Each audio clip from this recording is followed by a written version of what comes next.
Afternoon, good morning, wherever you are watching us from today.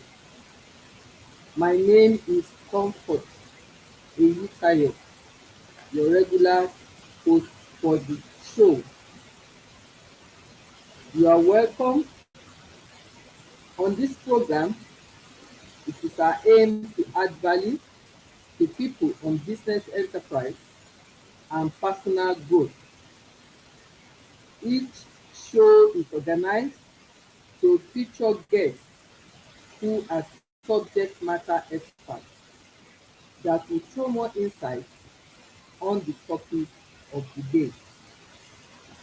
I am glad that you are able to join us today. You are highly welcome. As a form of introduction, today's session is on entrepreneurship. Entrepreneurship is about turning idea into successful business. And today we will be discussing the various aspects of starting and growing your own business. From identifying a business opportunity to creating a business plan, securing funding, and scaling the business, we will cover it all. This session is designed to provide you with the tools and knowledge needed to turn your entrepreneurial aspirations into reality. Whether you are just starting to consider entrepreneurship or you are well into it already, this session will provide valuable insights and information, and we have experts in the house today. So get ready to take notes and ask questions as we delve into the exciting world of entrepreneurship. Please relax, remain connected while we go on a short break. Thank you.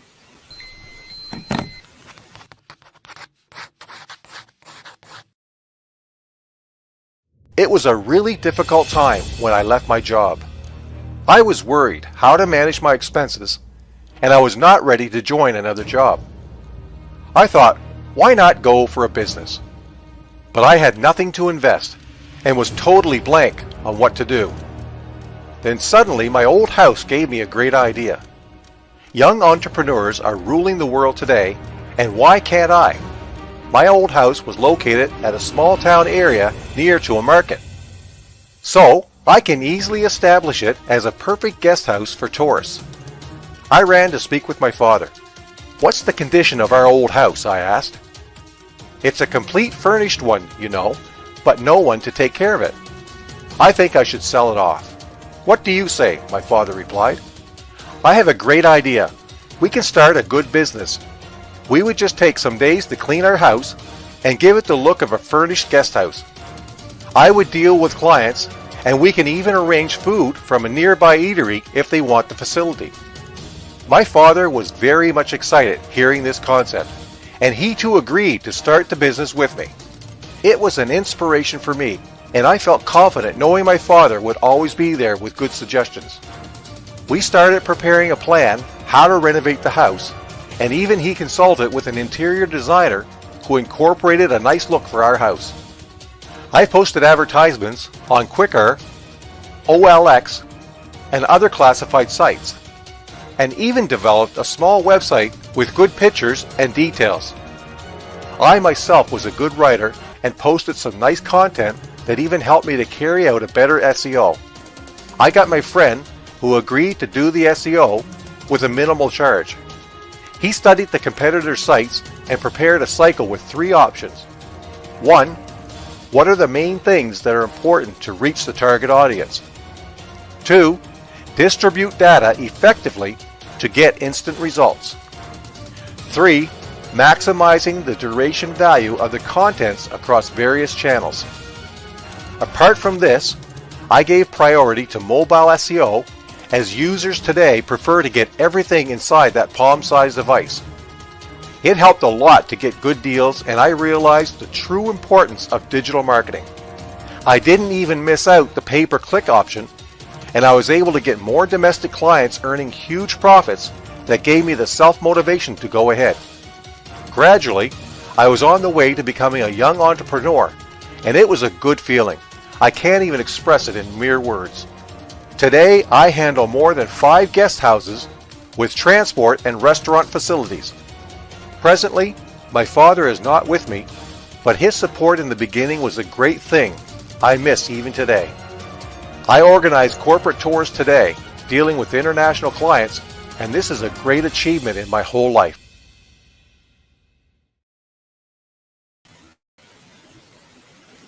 You are welcome back. I hope you've learned a thing or two from that inspirational video. It's time for me to welcome our guest. The guest for today's show is an entrepreneur personified, a serial entrepreneur,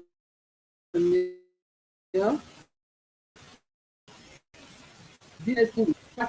He is a chartered accountant of great repute and a philanthropist. Please join me in making welcome to today's show of Connect with Comfort. My distinguished guest is no other than Mr. Samuel Kayode Ogidan FCCA. You are welcome, sir. Thank you very much, Madam Thank Comfort. you. Thank I'm you. grateful to be with you on this connect. Thank you very much. I appreciate it. Thank you. Thank you very much. Today we shall be exploring the topic entrepreneurship, how to start and grow your own business. Mr. Ogidan will be sharing his great insight and knowledge with us today. Let us make maximum benefit of this great opportunity. Sir, I will start by asking a direct question to you. What inspired you to become an entrepreneur? Uh, Thank you very much, Madam Comfort, our host. Let me just say it straight as it was then. Looking back then, I was anxious to escape poverty space, to avoid or try to create a space outside that poverty space, because looking around, you could see it is so evidential that you look around and you see a lack of so many things within our environment. You go to the bus stop, it's full of people. You go on the roads, you meet hold up of almost 4 or 5 hours towards Lagos. And I sat back. What then should I do? Is it morally excusable to be in such a situation where you be in a space where poverty is testing everywhere? And I suddenly woke up. I said, I have to change my course. And this is why I now decide that enough is enough. I need to move. I use a certain criteria. If I may have opportunity to explain it later, there are certain criteria which I use. It's unorthodox, but it was successful, and I use it. So this was my motivation to become an entrepreneur. Thank you.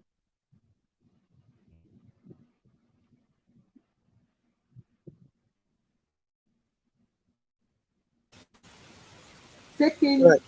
away from that, what are the key traits or skills you know are necessary to be a successful entrepreneur? Yes, I do not think uh, it is a formal or special skills. Two things, looking back then. Three, energy. Everything you do in life require energy. You need to lift yourself up and exert that energy in order to pursue whatever thing you need to do in life. Three energy was used. That was spiritual energy, intellectual energy, and physical energy. Those three things are vital in pursuing any entrepreneurship or whatever endeavor one has in life. It is for one now to direct it towards whatever one wants to do, which was entrepreneurship at that time to me. And gradually, I pick those energy up. I measure them and I was able to manipulate this energy towards achieving those objectives. Thank you very much. Fantastic. We need energy. Please, I hope you are taking notes. Spiritual, intellectual, and physical. Can you please walk us through the steps you took to start your business? Or let me say one of your businesses, because I know there are many. Yes. Having talked about energy, at any particular time of one's life, you discover that there are five groups, or you can put or you place anyone in one of the group of unemployed, employed, uh, self-employed, business owner, or an investor, which has five groups. You have five groups. Anyone will fit into any of these groups at any particular time. And I read a book at that time which depict or put the level of energy of each of these groups into various criteria using percentages. Unemployed person has only 3% energy to progress to do anything he wants to do. Very 3%. There are series of surveys and scientific method that was used to measure this. And for an employed person, an employee has about 11% energy to be able to progress in life. So also to do business.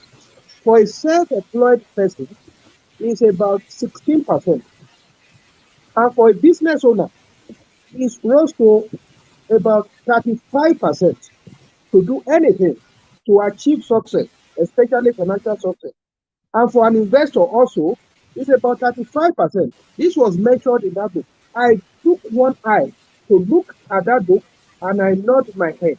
And I said, from now on, this energy, if anyone wants to move from the lower energy to a higher level energy, you need to step up, jumpstart, use energy, use your effort, whatever is around you, to step up and move on from at that time was uh, employed. And I saw that the energy was low, it's just 11%. So I have to move on to a position where I could have a higher energy. And this is all you need. Go around, see what you can do to move on using the energy that you have, because you have a limited energy. You should ensure, one should understand that there is problem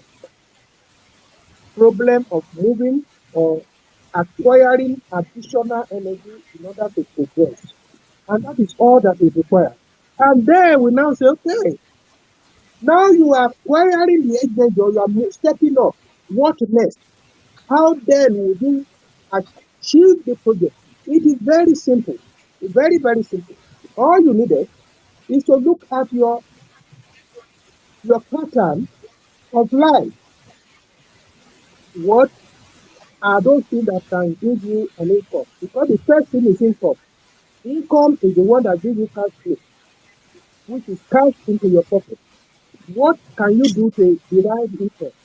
The only way that came to mind after looking through all the accessories of variables that I was looking at was to build an asset. Asset is the only infrastructure that you can build easily or generate or create. Once you create an asset, asset will give you an income. Nothing other than that. And you do everything possible to now find a way of creating those assets. And you look at the pattern of your income, if you have any. Everyone has income, including unemployed. You need to put a quantity, more than 80% of those income, wherever you get them, into building or creating those assets. Once you begin to have that notion or that kind of innovation which makes you step up and use all the energy which you described before, spiritual, intellectual, and physical, you pursue what is the desire of your mind, which is creation of assets. And you know that asset is going to generate income. But don't forget, you have to differentiate what actual assets that can generate income is or are, and those that cannot generate income. Because if you don't know the proper definition of asset, it then becomes a problem. Because what you think asset is or are may not be exactly what can generate income to you. As long as it can generate income, you look at the income and then link it, tie with the asset, and you continue to modify it as you go along. That that start me or started me off very well, and I was happy that I had that relationship and it worked. Thank you. Thank you very much. I think that resonates very well with the the inspirational video we had at the beginning of the show, that the gentleman was talking of how he went to his dad and they suddenly remember they have an old house that can be turned into guest house. So assets, and then thinking of how to turn assets to generate income, which we eventually was cash flow. Fantastic. Mr. Ogidan, what are some of the biggest challenges that you face when starting your business, and how did you overcome them? Uh, a challenge in Nigeria environment to do a business because majority of our people, they are not business oriented. They fall within that level of employee, self-employed, and unemployed. So if you find in an environment where you find that majority or more than 70% of people are within a zone of lower energy, then it becomes a problem because instantly you are going to be moving or associating with people who are not business oriented, and it becomes difficult for your friends and foes to direct you or to learn much from them because the idea is that these people or this kind of people will be thinking or they had lower energy, less than what can propel a business to grow. So it's a big challenge because the environment itself is a challenge. But then, if you have your focus, all you needed from the environment or from the energy which you have accumulated is to have a focus and ensure that the, the structure they call assets, nothing stop you from creating it. You are going to face challenges from either government, friends, families, all sorts of distractions. Even the staff that are working on site or in that office with you are going to give you a lot of challenge because of the object. They have various objectives which is different from yours. Your objective is to create that asset for us and that asset to be generating income. That's not going to be their objective. So the challenge you are going to face is everywhere. It's multitude of challenge. So focus. You have to derive a focus, ensure that you have a focus to be able to create that asset. When it matures or the manifestation of that asset, you will see the difference. You cross that bridge, and when income started coming in, everyone will clap and they want to share the glory with you, which is a good thing anyway. But at the time you are creating it, it is a very difficult. Every frame, every stage of it is a very Herculean task. So you're going to have a focus. Focus will get you through. You know where you are going, you know the result of what you are going to get, and you will get through it. Thank you. Thank you very much. The key word, or I call it password here, is focus. It is clear to us that there is no running away from it. We must face challenges. Life itself is full of challenges. So don't be daunted with challenges, but be focused on your goal. Thank you very much, Mr. Ogidan. Going from there, for those who may be wondering what business can I go into, how do you identify a potential business opportunity? Well, in our environment, what I did from my experience is not to go about looking for potential business, like doing a feasibility study or doing a substantial research, because all this will cost money. For someone who has a low energy, no catch, not a lot of people around you who understand what you are doing, the energy is low to pursue what you are pursuing.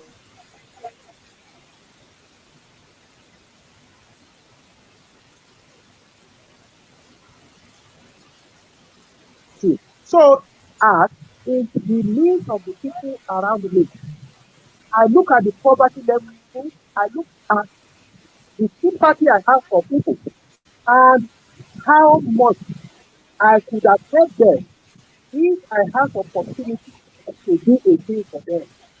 And from there, one need or the other comes out. For instance, if you are going to establish a school,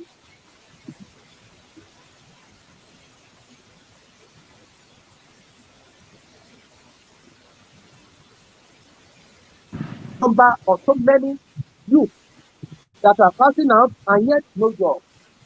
Why? Because they do not have skills. And not only that they don't have skills, their attention are not geared towards working either manually, physically, or technically in a way. And because of that, the market is already there for you to establish a thing like an entrepreneurship school, technical school, whatever thing, hospitals, hotels, because the multitude of people are there. They need it. And this means to tell one to say, there's no need going to, they said, like Yoruba people will say, what you are going to look for is Sokoto is already in your pocket and Sokoto. So why do you have to go too far? And all around us is scarcity of everything, scarcity of even water is scarce in this country. So whatever you bring out, all you need is to create asset, and that asset will generate income because the population is already looking to consume, or the market is there to consume your product. Perfect it, and it will be on. So you need energy to do that. Okay. Thank you very much. So the potential business opportunity, if I hear you well, is around us. We just have to have the right eye for them. To decide to do feasibility studies may not be bad once you have been able to identify the particular business that catches your fancy, so to speak. But don't wait too long for doing feasibility studies. Look around you and see what is needed, even in your immediate environment. If your starting energy is low as so you don't have cash, you don't have any support anywhere, look at those little things you can do about your own immediate environs. So thank you very much for that, Mr. Ogidan. What would be your approach to market research and customer validation? We have established a business now. So how do we now market it and also do Right. customer validation Thank for our you very business? much.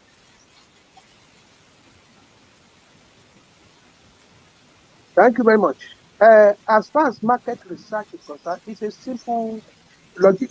If you don't employ, if you can't afford to employ a professional market researcher, it's a thing you can do if you are having a low energy. You are funding energy in terms of funding, energy in terms of asset that is not buoyant enough, energy in terms of staff that we are not professional. So all you could do is to go into the market yourself. For instance, I don't go to the market from the kind of operation we do. I understand. I know. I don't know my 12. I haven't been there, but yet I know how the market goes on there. At one time, you see, my 12 will sell.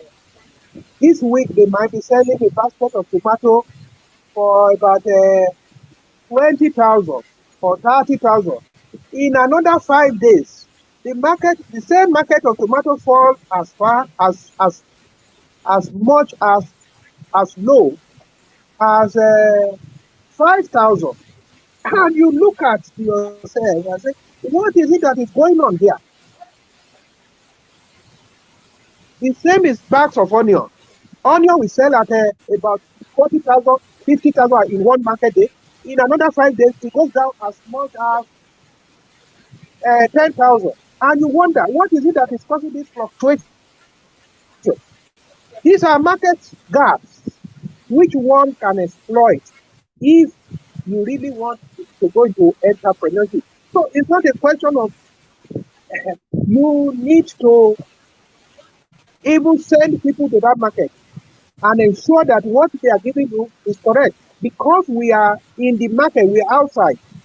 I sign the voucher, I sign most of what they do. So I know how much expenses or expense we make on issues that we are already dealing with. So it is easy for me to validate my customers and market. So I now can use that to build up a potential product or project that we intend to embark on. So this is what we do in-house, and as well we can hire experts, which is easy and cost effective. But one thing we should not do, which maybe if I have time we try to, is when you can afford to hire experts, you do it because of comparative advantage. You see, hold, time is money, and you need to send money to work for you. You do not become a slave to money. I will emphasize that later if I have the chance. And that is why you pay experts to do your market research for you. All they need to do, once they do your market research for you on the alternative, you now can put values into them and put them in a spreadsheet and analyze them and see what you can do with it. It's very essential to have a mixed bag of operations. Thank you very much. Awesome, awesome. Because you have been able to balance, because some people might be wondering why is it saying that we do not use experts or market Mm. researchers. You have been able to balance that. When you have no energy in terms of available resources, try the DIY method, that is do it yourself method, to make sure that you know what is going on in the market, to make sure that you exploit the gaps and be able to determine the trend.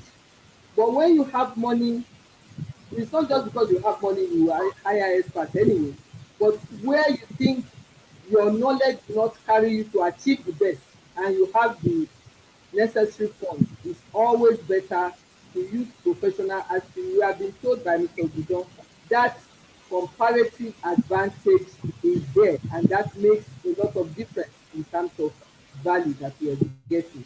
Very, very good. Thank you very much for that. Now, we've done our business, we've established it, we've done the market validation, customer validation, market research. How do we fund? Share with us your experience in securing funding for your business or businesses. Right. Thank you very much. This is a very vital question or problem for most of the people starting and running businesses. As far as I am concerned, I have learned to use organic funding. That is, whatever I have in-house. It is now I can leverage on more, much more on organic funding. That is internal, in-house funding than to go external. One, the reason why external, it depends on the kind of project or business one wants to go into. If you are, and in fact, in the market environment now, bank is a no-go area because the interest rate at the bank now is hovering above for a very long time, above 25, 30%. So I wonder what kind of project that anyone wants to go into that will give one a 30% interest. And nobody, there's no free lunch anywhere. No investor is going to give you money free, except it is a relative. That person is a relative. If that person is a relative, it's still organic funding. So you are just soliciting or are able to improve your funding through relatives and a friend. That would be fantastic if you could get them. But for someone starting a business, banks don't look kindly at them. They don't even give them a chance. Except all these what is development banks, like Bank of Industry and also. Even them, even at that, they they hardly give you a chance. Except government deliberately say give certain people an opportunity to do business, to come into the market. And now even then, you still now need to see the political, seek political relationship in order to get that. You could see that prolong your ability to get that fund because you will be visiting, having meetings, various meetings. By the time you're able to seek even 5 million naira loan from this kind of channel, you have spent more than 5 million naira effort. So I don't encourage starters to waste too much time in looking or seeking to get assistance, funding assistance from banks or renowned market institutions, that is money market. It is very difficult and harmful because it's not worth it. But having said that, if you have a relation that can fast track it for you, so it is good. So always, like what is it? Kiyosaki will say, always put effort. Every money that you have, even Pareto stated it, Pareto persuaded, every money you have, make sure if you have interest in building your asset, over 80% of whatever you have to be focused, will be expended on creating the asset which is dear to your heart. Remember, the person starting a business is moving from lower energy to higher energy. As soon as you begin to climb that energy level and you are gathering that level, then the bank will listen to you easily. They will come to you and ask you to take a loan. They will persuade you to take a loan. So because you have moved to their level of energy that is required by them, they look at you kindly. They give you opportunity because they're waiting for you. They want to share out of your uh, what do you call it? What I can call the rainy or the goody goody that you have made. So this is why they pressure you to give you loans. So funding is not going to be easy when it is pelebe like more legit. Start low and gradually move up.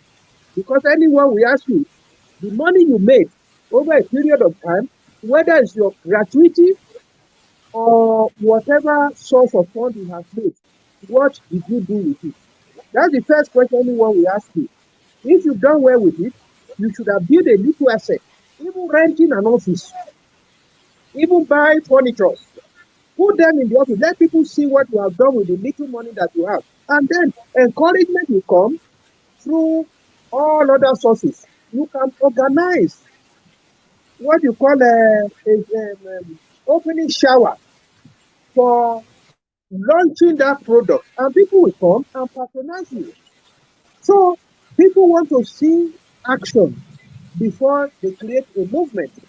So without action, it's difficult for anyone to say, I want to support somebody who is unemployed, for instance, or who has been employed somewhere over a period of maybe 30 years or 20 years and want to suddenly stumble into business. Business or entrepreneurship is a profession. It is not a part-time thing. It is not it's not a game. It is a profession.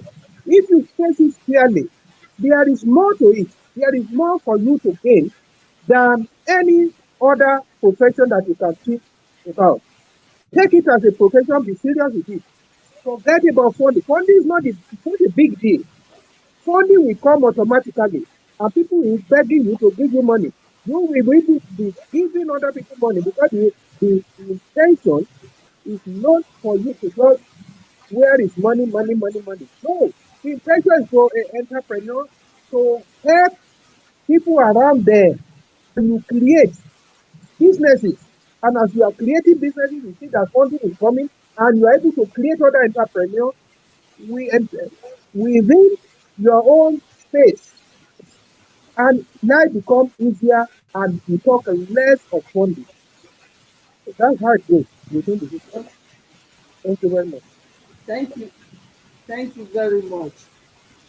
I think key words there is that you should not look at look for help at the initial stage. It's not wrong to look for help, but not rely on that as the starting point.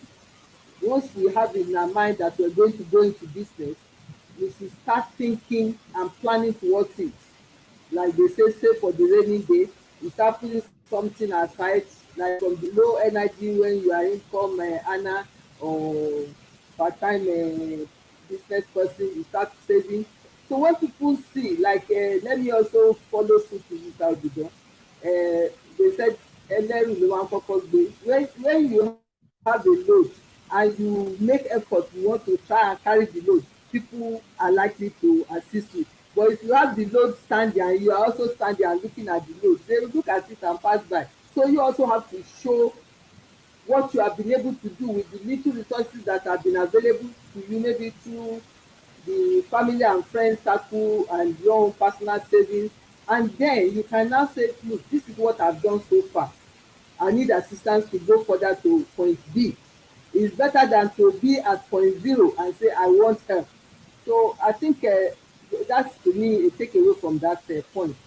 The bank, yes, but it's not the first thing because you don't want to be crippled by the high rate, except if you have done your figures and you know that you can be able to make your profit despite the interest rate. So we move quickly to the next point. How do you build and manage team effectively? That is, running a business also requires a team of workers or people you are partnering with. How do we manage that effectively? Thank you very much, sir. One thing I try to do is that I always put in at the back of my mind that the energy, the objective of those working with me in a group, the objective is different from mine. And most of them has low energy than me. And I have to understand that they have to have their own fears and troubles. So, having understood that, I then ensure that I gave a little room, lapses, and created deliberately develop some lapses in order for me to achieve my objective. Because within the market, by the time you restructure your group, your organization, you discover that the new people that you create as a result of new restructuring are even worse than the old staff. If you say somebody is stealing or is not following orders, and you discover that the one coming is worse than the previous one, so why not try and train them and retrain them and suffer with them and see whether they can see reason to be not just faithful to the company, to recreate themselves and prepare them to have a higher energy if they know that you are assisting them as well to create or to step up so that they can devise or acquire a higher energy than the low energy they have. Some of them will be sympathetic, and human beings are not constant at all times because of what faces individuals. They are different. So you have to take that into cognizance. If someone is coming from the bus stop, for instance, and you fought with maybe the conductor or somebody just crashed your car, when he goes come to into the business, it's not going to be normal in the first 2, 3 hours of the day.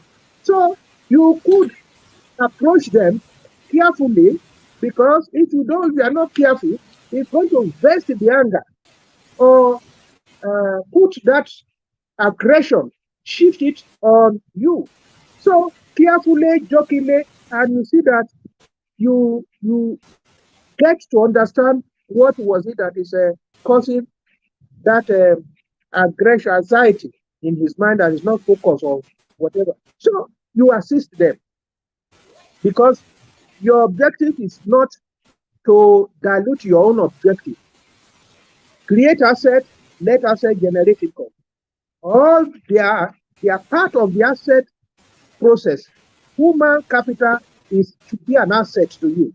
If they are turning to liability, then you have to find a way to either inject that liability because liability is not good for anyone. It's not good for business, but there are quite a number of staff or people that you can retrain to turn them from liability to an asset.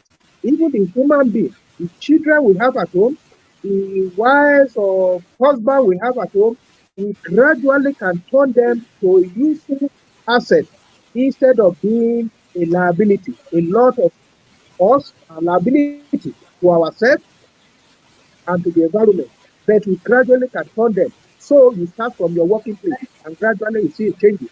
It does happen. Thank you. Thank you. Thank you. Thank you very much. I'm sure if we allow you to go on and on, we will be on it. Well, the time is not our friend, but the key points have been made. That we should, it's like a give and take situation to build a team. Unless maybe you have a recalcitrant worker, you should at least try to manage them and see where you can encourage them, because like they say, a known devil is better than an unknown angel. And then we should also not be liability to ourselves. So on that note, we'll quickly go for a short break and come back because the time is fast spent. Very short break and come back and then take the next again. Thank you. Please remain connected.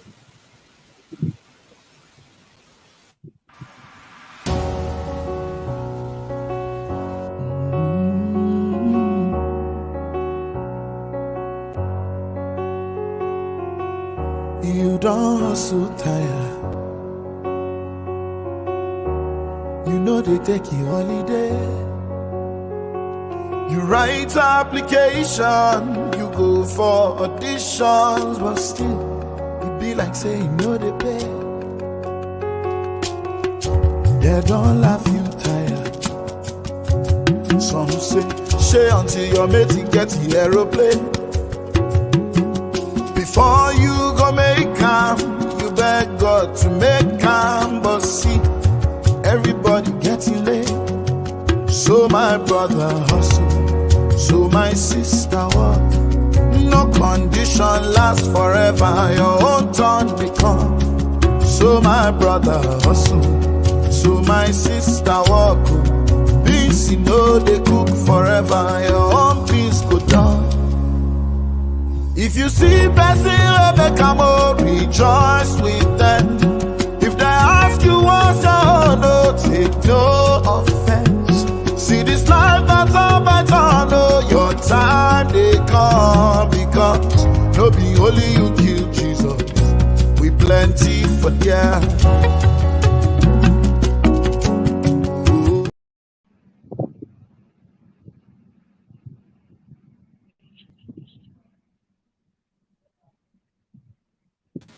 You are welcome back.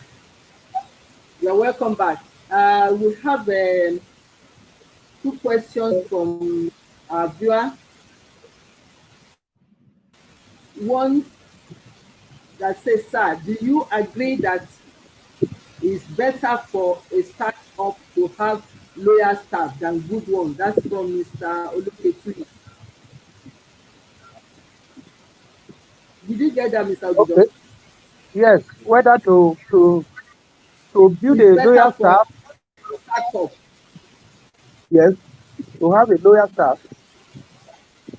Yes, Uh, yes, it is than good to have a loyal. ones. Yes. Thank you very much. A loyal staff is an asset to that company. But being a loyal staff, you now say, what is the contribution? You have to measure the contribution, the performance. You evaluate that loyal staff. Everyone, like I told you, some people could be loyal. We have a unit where we have so much loyal staff. And each time that I'm coming, and you will see that loyal staff hailing me and say, oh, Baba, oh, you've done well. But after we didn't go to that, we were not even going to that part. We thought he's a very loyal staff. We wouldn't touch him. He's untouchable. He's unsackable. After 6 months, something then happened, and it was a customer who called me. That customer knew me for some time, and said, "This Lagos that I'm always residing, that if I come here, do you know that in this branch we could be making much money than in Lagos?" I said, wow, that then pinch me something. I then discovered that this lawyer staff keep 2 accounts during the audit. He kept 2 accounts, one for the company, one for themselves at the branch. All the subordinates below him knew about these 2 books. So the actual thing that happened in the branch is kept separate from what they show the company. And you then discover that immediately we got hold of this lawyer staff, we changed the system, the reporting system, and sales went up by more than 100%. See, so you have to no one to say somebody is lawyer, keep mentioning that lawyer staff. People are the same. That's the way I look at people. Thank you. Until continuously. Yes, ma'am. So that's the kind of thing I'm talking about. Yes, ma'am. Thank you. Thank you very much. Even this question leads direct to the other question that was asked, that how do you balance the company's or business objective and that of personal objective. How do you balance it? How do you achieve the balance? It is a very difficult thing to have an equilibrium. You never will be able, it's not like a price in the market. You never balance it.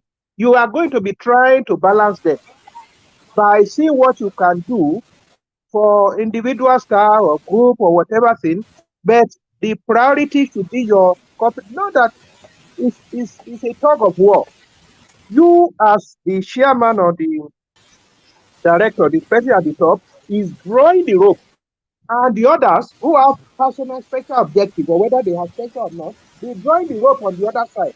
So it's a tug of war, and you are going to ensure that you are always reminding them of the objective of the company, the objective of the group, which should be superior to individual objectives. So it is going to be difficult to satisfy 100% the individual objective and dilute the objective of the company. A reminder, constant reminder. That's what we do to them. Thank you.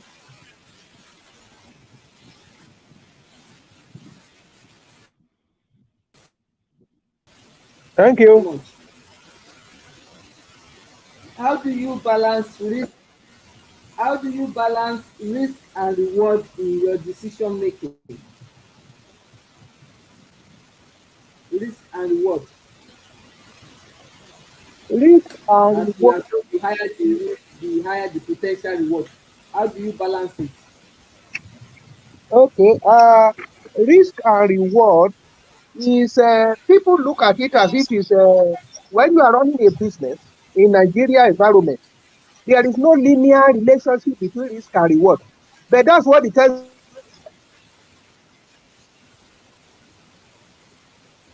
textbook will tell you. In practice, it's exponential. It goes on like a stock market curve. So it is very difficult because in some instances, the risk you will take in a business we cannot be reconciled or not correlated with kind of reward. If, for instance, we take a politician or other businesses that goes on in a Nigerian market, some people do nothing and they are making a lot of money, and some people are not taking any risk at all. Just sit down and they are making money. So, and you will work so hard to get a little, but your intention is not even the risk. It's not going to be the risk. It is a question of you trying to satisfy something, your conscience and the market, in order to derive income. Once you have the asset, you now say, what can I use? How can I use the asset to generate income? So the risk of building the asset is the most important thing, because if you don't finish, it will remain one 10,000 naira to finish up an asset. It becomes derelated, it becomes unuseful, it will not finish. If you want to buy a car, a vehicle, and you don't have the full money, it's not going to be complete. So Miss, the Mr. center, Ogido, we need to wrap up. We are at the very tail end of our time.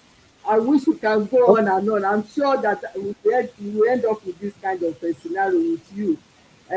Please, when we call on you next time, please, because we still have so much to tap from depth of knowledge. And I will say to our viewers, sorry we are not able to go through all the questions, but if you have any other areas that you want us to assist with, please send the message to us. We will be able to get a response for you. Let me quickly appreciate Mr. Ogidan, Mr. Samuel Ogidan. He has done wonderfully well. We are not disappointed at all. In fact, it's like we should have another 1 hour to keep going and going. Thank you for the knowledge here. And we know you are a friend of the house. You always be there for us. Any question we have from our audience, we will throw them back to you so that we can get the answer or response for them. Thank you for your time. We appreciate you.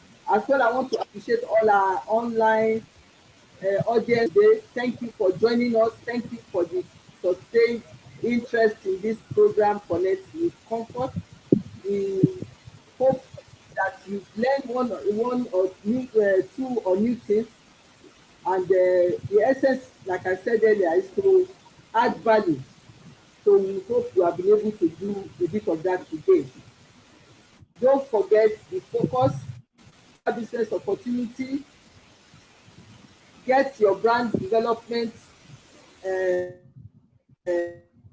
well sorted, have the right energy to push all these things through. Definitely you will succeed. So with the insight we have from Mr. Ogidan today and tips shared, I believe we have been able to add a bit of value to your business. Remember, success in entrepreneurship requires perseverance, hard work, and a solid business plan. Keep this in mind as you embark on your entrepreneurial journey. Thank you very much for all that you have been sharing together. The announcement for today, as usual, is that you should remember to subscribe to my YouTube channel, Comfort Eyitayo. And once you have subscribed, please turn on the notification button and like and share our videos. God bless you.